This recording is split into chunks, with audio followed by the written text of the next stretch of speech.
I'm 54 now. You know, I probably haven't lived through as much gray as my parents and grandparents had.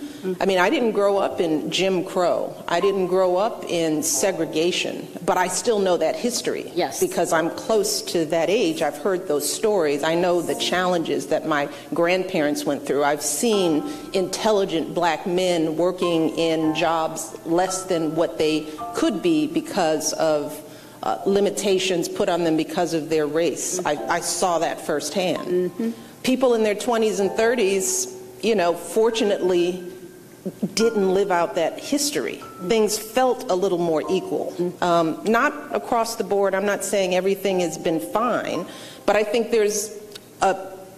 that's a measure of our success as a nation, that 20 and 30-year-olds feel like this is bad. Yeah. If somebody's in their 20s now, they've spent most of their lives with a president, an African-American president named Barack Obama.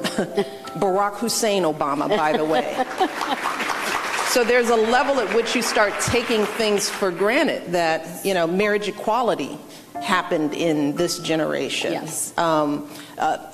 A more open-minded view to immigration. You know, there's so many things that have taken place in this generation's lifetime that has been good, that helps me understand why they may be impatient. Because this isn't what's playing out now isn't the world that their parents taught them to believe in, and I think that's a good thing.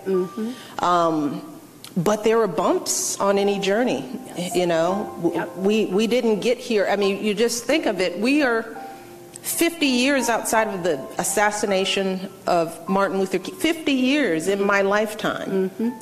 Recently, we celebrated the 50th anniversary of the Voting Rights Act. Just been 50 years. That's now that I'm 54. That's nothing. Yeah. All of that has happened in my lifetime. Yes. And I'm still pretty young people. I feel really young, but, you know, we're just outside of some of the hardest times in this country. We're just outside of that. So, of course, things are going to be gray. Yeah. There's still people alive today who were raised in slavery. There were people alive today who were raised in the South where black people couldn't vote. They lived with those notions. So yes, those folks are alive today, and that the effects of that upbringing, and I can see it on both sides, still lives inside of them. Right? So of course we're going to have some struggles as we push the needle. Because folks are alive today who were raised with a totally different reality. So I think about that history, and I think, well, of course we're struggling still. We didn't have the answer. Maybe people thought that. Maybe people thought that with the election of Barack Obama, we erased racism and misogyny and sexism. That would be silly thinking. Yeah. Because the power of one man doesn't make the change. And that's something to think about today even still. That should give people some reassurance. There are limits in this democracy.